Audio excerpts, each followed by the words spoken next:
आप सभी को नवरात्रि की बहुत बहुत शुभकामनाएं। आज है नवरात्रि का पहला दिन, यानी कि माता रानी का आगमन का दिन। माता शैलपुत्री के रूप में आज माता हमारे घर आगमन करेंगी। तो मैं बहुत ही छोटी सी पूजा कर रही हूँ और वो वीडियो आप लोगों के साथ शेयर कर रही हूँ कि जैसे जब हमको कहीं जाना होता है या हम कहीं बाहर रहते हैं तो हम कैसे पूजा करें घर पे। अभी नवरात्र के बीच में जब हमको कहीं जाना होता है तो हम किस तरीके से पूजा घर पर करें कि हमारे नवरात्र भी पूरे खंडित ना हो और हम पूरा व्रत भी रह लें और किसी प्रकार का कोई दोष अगर हो सके तो ना लगे। वैसे भी ज़्यादा पूजा पाठ या कोई विधि विधान सारे वो सब ज्ञानियों के लिए होते हैं। हम जैसे गृहस्थों के लिए इतने कोई नियम कानून नहीं हैं। आप जितना कर सकते हैं उतना आप अपनी श्रद्धा के अनुसार अपने मन से कीजिए कि हम अच्छा कर रहे हैं और अच्छी चीज़ कर रहे हैं। बाकी बहुत ज़्यादा नियम कायदे कानूनों की तरफ हमको नहीं जाना है क्योंकि उतना पालन हम नहीं कर सकते। तो हम बहुत ही सिंपल सी पूजा कर रहे हैं क्योंकि मुझे नवरात्रि में जाना है अपने गांव ससुराल। वहाँ पे हवन होना है, दुर्गा सप्तशती का हवन, बड़ा हवन, तो वहाँ जाना है तो मुझे बीच में ही जाना पड़ेगा। तो इस वजह से मैं कलश स्थापना या जौ वगैरह नहीं बोऊँगी, बहुत ही सिंपल तरीके से पूजा करूँगी। और चलिए वही दिखाती हूँ आपको कि कैसे करूँगी। चलिए शुरू करते हैं।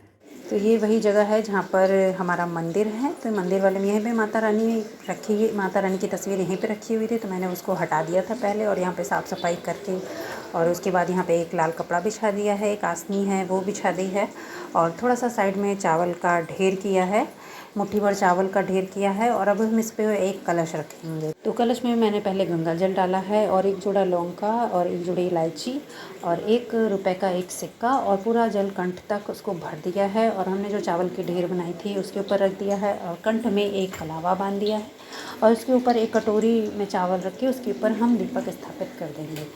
और बहुत ही सिंपल और बहुत आसान तरीके से हम पूजा कर रहे हैं, ज़्यादा कुछ तीम झाम की ज़रूरत नहीं है। और जहाँ मैं पूजा रोज़ करती हूँ वहीं पे कर रही हूँ पूजा, कोई दूसरी जगह चौकी नहीं लगाई है। जहाँ मैं रोज़ की पूजा करती हूँ वहीं पे पूजा कर रही हूँ।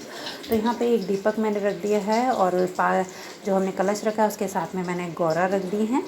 अगर आपके पास गौरा जी नहीं हैं तो कोई बात नहीं, अगर हैं तो आप रख दीजिए, नहीं है तो कोई बात नहीं। और दीपक जला दीजिए, सर्वप्रथम दीपक जला दीजिए। इसके बाद थोड़ा सा चावल का आसन लेके हम माता रानी को स्थापित कर देंगे। अगर आपके पास पीतल की मूर्ति है या किसी और चीज़ की मूर्ति है तो आप उसको पहले स्नान करा लीजिए, उसके बाद उनको वस्त्र धारण करा के आप उनको स्थापित कर लीजिए। या कोई तस्वीर है तो आप उस तस्वीर को भी रख सकते हैं।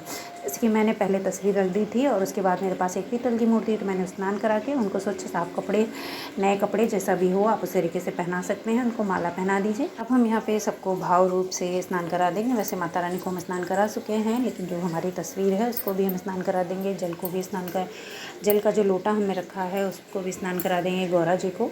सबको स्नान कराने के बाद हम स्वास्तिक बना लेंगे, लोटे के ऊपर स्वास्तिक बना देंगे, माता रानी को सिंदूर चढ़ा देंगे और अब माता रानी को चूनर उड़ा देंगे। और माला अगर आप लाए हैं तो आप माला भी चढ़ा दीजिए। अब जैसा माला आप लेके आए हैं, फूल का हो या मार्केट में जो रेडीमेड माले मिलते हैं वो। तो इस बार मेरा जो माला मेरे हस्बैंड लेके आए इतना सुंदर लग रहा था, ऐसा लग रहा था सच में गोल्ड का ही माला है, बहुत सुंदर लग रहा था। और चुन्नी भी बहुत सुंदर लग रही थी और माता ये रानी ये सब पहन के धारण करके और ज़्यादा सुंदर लगने लगती हैं। इतनी मतलब इतना अच्छा लगने लगता है कि सच में माता का आगमन हमारे घर में हो गया है। और माता, अब हम सबको सिंदूर लगा देंगे माता रानी को। और गौरा को और कलश में तो हम पहले ही लगा चुके थे, माता रानी को नहीं लगाया था तो माता रानी को भी लगा दिया है। और अब फूल अर्पण कर देंगे और उसके साथ ही यहाँ पे कलावा रूपी वस्त्र धारण करा देंगे। वैसे तो माता रानी को चुन्नी चढ़ा चुके हैं और कपड़े उनको वस्त्र पहना चुके हैं, लेकिन फिर भी कलश को और सबको मतलब कलावा चढ़ा देंगे।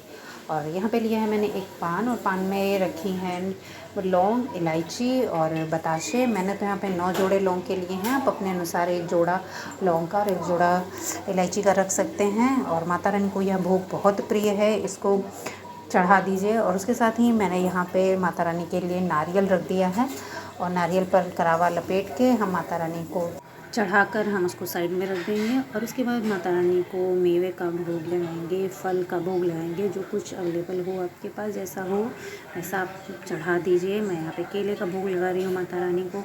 और माता रानी को भोग लगाने के बाद हम करेंगे अग्यारी। अग्यारी मतलब कि छोटा सा हवन, हम लोग अग्यारी कहते हैं। तो गाय के उपले को हम गैस पे रख के उसको गर्म कर लेंगे, सुलगा लेंगे और उसके बाद हम करेंगे अग्यारी। तो हवन मसाला मैं रेडी रखती हूँ, हमेशा तैयार रहता है, मार्केट से लाके उसको बना के रख लेते हैं और जब ज़रूरत हो, जब यूज़ करना हो तो आप कर सकते हैं। तो मेरे पास सब कुछ रेडी रखा हुआ था, बस मैंने उसमें थोड़ी सी चीनी मिलाई है और लौंग मिलाई है और उसमें थोड़ा सा घी मिलाया है।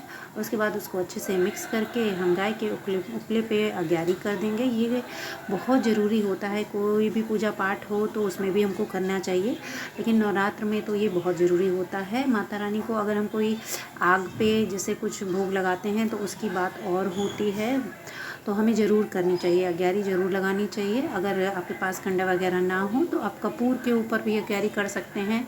थोड़ी क्वांटिटी में सामग्री लीजिए और कपूर, थोड़ा ज़्यादा कपूर रखिए और उसके ऊपर हम अग्यारी कर सकते हैं और बहुत अच्छे से हमारी माता रानी का भोग लग जाता है। और उसके बाद में जो अगर पाठ वगैरह आपको करने हैं वो कर लीजिए और उसके बाद करेंगे हम धूप दीप से माता रानी की आरती। और आरती अच्छे से, जो आपको आरती आती हो वो आरती कर लीजिए और उसके बाद में माता रानी से अपने उज्जवल भविष्य की, अपने अच्छे से व्रत की, कि मेरे बहुत अच्छे से व्रत संपूर्ण हो, आप अपनी कृपा बनाए रखें और इसी तरीके से हम अपनी माता रानी की पूजा को संपन्न करेंगे। बहुत ही सरल तरीके से मैंने यहाँ पे दिखाया है आपको कि मैंने कितने सारे सिंपल और सीधे तरीके से पूजा की है। अगर बीच में कहीं हमको नवरात्र में जाना होता है और या किसी भी कारण हम विधिवत पूजा नहीं कर पा रहे हैं तो हम इस तरीके से पूजा कर सकते हैं। और सिंपल सादी सी पूजा होती है, तो घर पे जैसे बच्चे वगैरह हैं या हस्बैंड वगैरह जो कि ज़्यादा पूजा पाठ नहीं करते हैं उनसे भी हम करा सकते हैं। अगर कोई भी नहीं है तब भी हम इस तरीके से अपनी पूजा माता रानी को स्थापित करके कर सकते हैं। अगर कुछ अच्छा लगा हो तो वीडियो को लाइक कर दें। जय माता।